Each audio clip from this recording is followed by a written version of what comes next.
Hello friend, आज हम लोग 28 और 29 दिसंबर में जो भी क्वेश्चन सीटेट के द्वारा पूछा गया है इसके बारे में हम लोग देखेंगे कि किस टाइप से क्वेश्चन पूछा गया है। आइए हम लोग देखते हैं कि पहला क्वेश्चन क्या है। तो पहला क्वेश्चन पढ़ते हैं कि 14 सितंबर 1949 को भारतीय संविधान सभा ने हिंदी को भारत संघ की कौन सी भाषा का दर्जा दिया।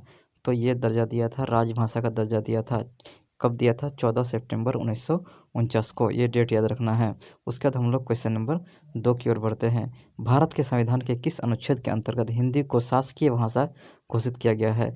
किस अनुच्छेद के अंदर किया गया है?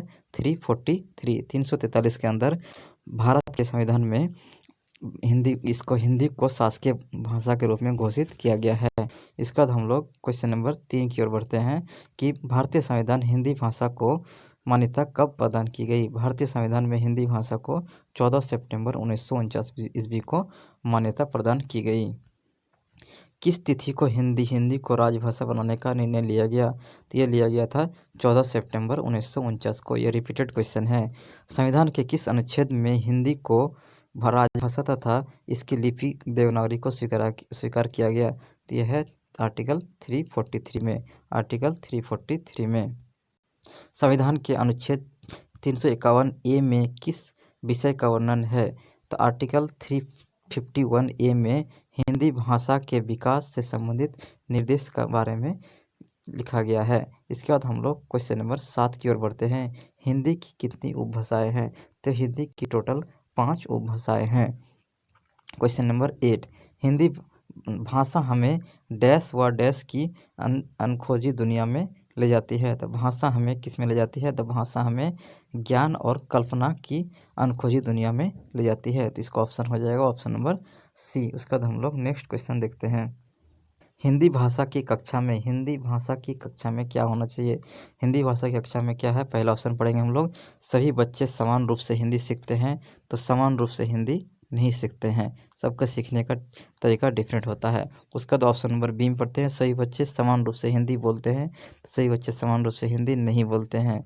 इसका बाद ऑप्शन नंबर सी पढ़ते हैं, सभी बच्चे एक ही भाषा के होते हैं। तो स्कूल में सभी बच्चे एक ही भाषा के नहीं होते हैं, क्योंकि यहाँ डिफरेंट बैकग्राउंड से बच्चे आते हैं, इसलिए ऑप्शन नंबर सी भी गलत है। उसके बाद हम लोग ऑप्शन नंबर डी को पढ़ते हैं, सभी बच्चे एक ही भाषा के नहीं होते हैं। तो ये आंसर जो है ये सही होगा, क्योंकि भाषा एक ही कक्षा में बहुत तरह के भाषा वाले विद्यार्थी हो सकते हैं, उसको बहुभाषिक शिक्षा कहा जाता है। इसके बाद हम लोग क्वेश्चन नंबर 10 की ओर बढ़ते हैं। क्वेश्चन नंबर 10, बहुभाषिक कक्षा की आवश्यकताओं को संबोधित करने में सर्वाधिक सहायक है। तो ये सर्वाधिक सहायक क्या है? तो ये ऑप्शन नंबर डी हो जाएगा, विविध समरूपी पाठ्य सामग्री। विविध समरूपी पाठ्य सामग्री। तो दोस्तों इसमें जो ऑप्शन नंबर ए क्यों नहीं होगा? विविध समरूपी लिखित परीक्षाएं नहीं ली जाती है। एक से अधिक बार भाषाई आकलन, ये भी नहीं होगा। उसका तो ऑप्शन नंबर सी क्या है? एक से अधिक पाठ्य पुस्तक, ये भी नहीं होगा। तो इसका ऑप्शन नंबर डी हो जाएगा, विविध समरूपी पाठ्य सामग्री। के बाद हम लोग नेक्स्ट क्वेश्चन की ओर बढ़ते हैं। तो नेक्स्ट क्वेश्चन क्या है? 3 राज्यों का वह समूह जिनके किसी किनारे पर बंगाल की खाड़ी है। तो बंगाल की खाड़ी है। तो दोस्तों इस क्वेश्चन को करने से पहले हम लोग को मैप की ओर ध्यान देना पड़ेगा कि मैप में जो बंगाल की खाड़ी है वो किस दिशा में है। तो आइए हम लोग मैप की ओर देखते हैं। आप देख रहे हैं ये इंडिया का मैप है। जो मैप का जो डायरेक्शन होता है, ये जो साइड होता है इसको नॉर्थ बोलते हैं, जिधर जम्मू एंड कश्मीर है और इसके लद्दाख भी है, केंद्र शासित प्रदेश लद्दाख भी है यहाँ पर। इसका बाद हम लोग जो इस साइड है नीचे वाले पोर्शन को साउथ बोलते हैं, और इस वाले पोर्शन को ईस्ट बोलते हैं, और इस वाले पोर्शन को वेस्ट बोलते हैं। तो इसमें क्वेश्चन में जो कहा गया है बे ऑफ बंगाल, बंगाल की खाड़ी, इसके अंदर कौन कौन से जिला आते हैं? इसके अंदर वेस्ट बंगाल आते हैं, उड़ीसा आता है, उसके बाद तमिलनाडु आता है, और यहाँ पर आंध्र प्रदेश आता है। तो हम लोगों ने देखा क्या क्या कौन कौन सा जिला आ रहा है, राज्य आ रहा है। तो वेस्ट बंगाल है, उड़ीसा है, आंध्र प्रदेश है, और तमिलनाडु है। तो अब ऑप्शन की ओर हम लोग बढ़ते हैं। ऑप्शन में हम लोग का जो उड़ीसा, आंध्र प्रदेश और तमिलनाडु, ये आंसर सही हो जाएगा। इसके बाद हम लोग नेक्स्ट पढ़ते हैं कि निम्नलिखित में से किस में प्रति ग्राम प्रोटीन की मात्रा सबसे अधिक होती है? तो ये सोयाबीन में होती है। सोयाबीन में सबसे अधिक प्रोटीन होती है। इसके बाद हम लोग नेक्स्ट क्वेश्चन की ओर बढ़ते हैं। नेक्स्ट क्वेश्चन क्या है? बिहू नृत्य। बिहू नृत्य किस भारतीय राज्य की लोक नृत्य है? बिहू किस राज्य की नृत्य है? तो ये असम की नृत्य है। आइए हम लोग कुछ इंपॉर्टेंट नृत्य के बारे में, यानी डांस के बारे में पढ़ेंगे। तो ये घूमर, घूमर कहाँ का डांस है? तो घूमर है राजस्थान का डांस है। भांगड़ा कहाँ का डांस है? तो ये पंजाब का है। लावनी महाराष्ट्र का है। चोंग नागालैंड का है।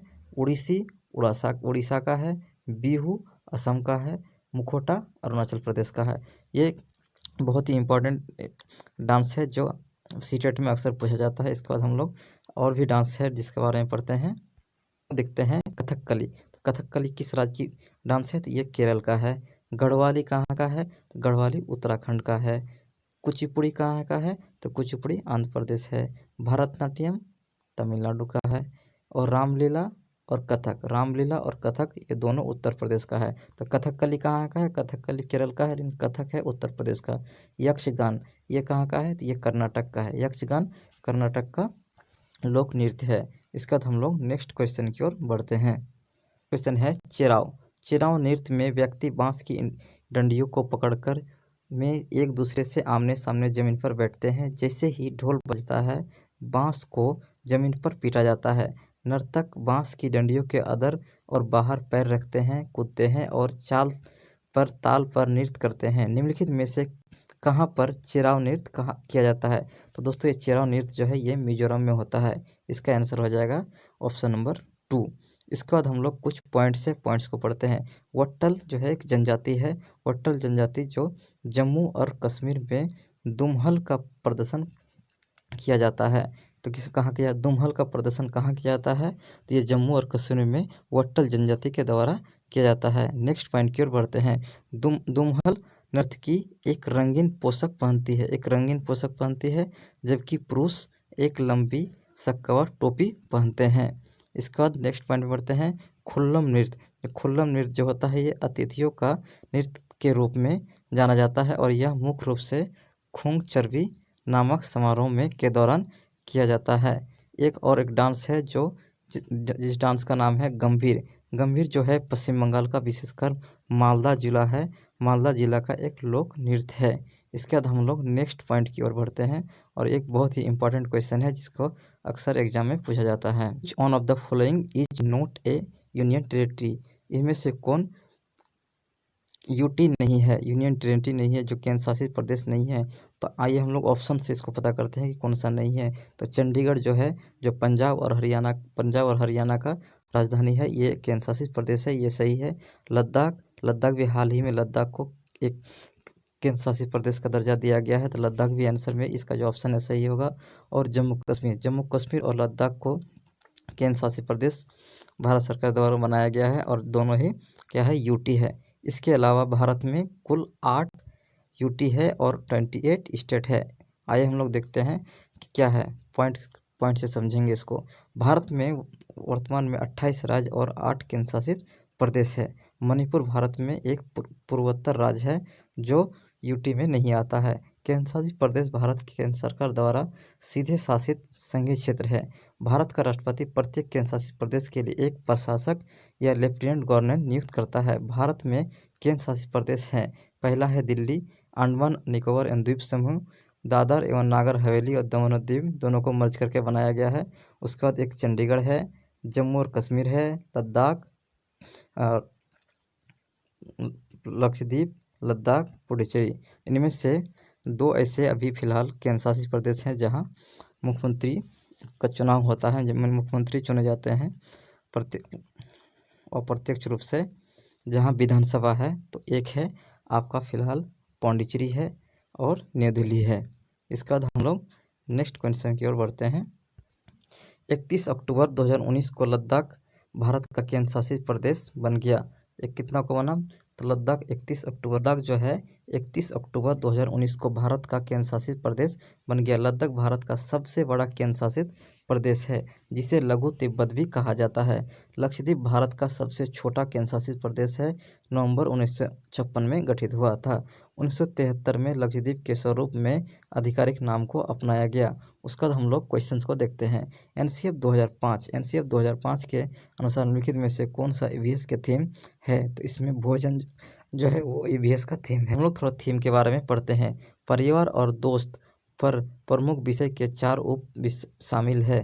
परिवार और दोस्त में क्या आता है? संबंध आता है, कार्य और खेल आता है, जानवर आता है, पौधा आता है, और भोजन के रूप में आता है। भोजन में आश्रय या घर, पानी, यात्रा, वह वस्तु जिसे हम बनाते हैं और काम जिसे हम करते हैं, ये आता है भोजन के अंतर्गत उप थीम है। इसके बाद हम लोग नेक्स्ट क्वेश्चन की ओर पढ़ते हैं। ग्रीन हाउस गैस निम्नलिखित में से कौन सा नहीं है? तो ये CO2 है, ओजोन है, N2O है, और SA2 जो है ग्रीन हाउस गैस नहीं है। आइए हम लोग ग्रीन हाउस गैस के बारे में थोड़ा सा पढ़ लेते हैं। Green house gas carbon dioxide है। अन्य ग्रीन हाउस गैस जैसे मीथेन, जलवाष्प, नाइट्रस ऑक्साइड, CFC और ओजोन है। ग्रीन हाउस ये इफेक्ट हो गया आपका। CO2 and other gases in the atmosphere trap heat keeping the worm. इसके बाद हम लोग क्वेश्चन को देखते हैं। मॉन्ट्रियल प्रोटोकॉल किसे संदर्भित करता है? तो मॉन्ट्रियल प्रोटोकॉल ओजोन क्षयकारी पदार्थों के उपभोग और उत्पादन को चरणबद्ध करता है। मॉन्ट्रियल प्रोटोकॉल किसको ही करता है? ओजोन क्षयकारी पदार्थों के उपभोग और उत्पादन को चरणबद्ध करता है। इसका हम लोग नेक्स्ट क्वेश्चन की ओर बढ़ते हैं। नेक्स्ट क्वेश्चन है, निम्नलिखित में से कौन सा मच्छरों द्वारा फैलाने वाली बीमारियों का एक समूह है? तो यह है मच्छरों द्वारा जो फैला जाता है वो है आपका चिकनगुनिया है, मलेरिया है और डेंगू, मलेरिया और चिकनगुनिया। तो डेंगू के बारे में पढ़ते हैं। डेंगू मादा एडिज मच्छर द्वारा फैलता है। मादा एडिज मतलब फीमेल मच्छर द्वारा फैलता है। इसके लक्षण उल्टी, पीड़ा और दर्द दाने हैं।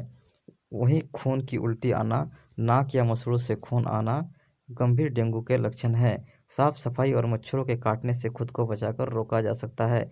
पैरासीटामोल लेने तरल पदार्थों के पीने से इसे ठीक किया जा सकता है।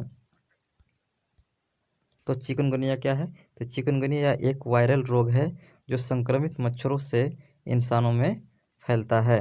यह एडिज एजिप्टी और एडिज एल्पोटिक्स द्वारा फैलता है। संक्रमण में सबसे आम लक्षण बुखार और जोड़ों में दर्द है। अन्य लक्षणों में सिर दर्द, मांसपेशियों में दर्द, जोड़ों में सूजन या दाने में शामिल हो सकते हैं। हम लोगों ने 28 और 29 दिसंबर में जो भी क्वेश्चन पूछा इसको हम लोगों ने किया, और आगे भी जो नेक्स्ट एग्ज़ाम है 9 जनवरी को होने वाला है, इसके एक क्वेश्चन को हम लोग इस वीडियो के माध्यम से, इसी तरह के वीडियो के माध्यम से करते रहेंगे, और आप लोगों को इससे काफ़ी फ़ायदा हो सकता है।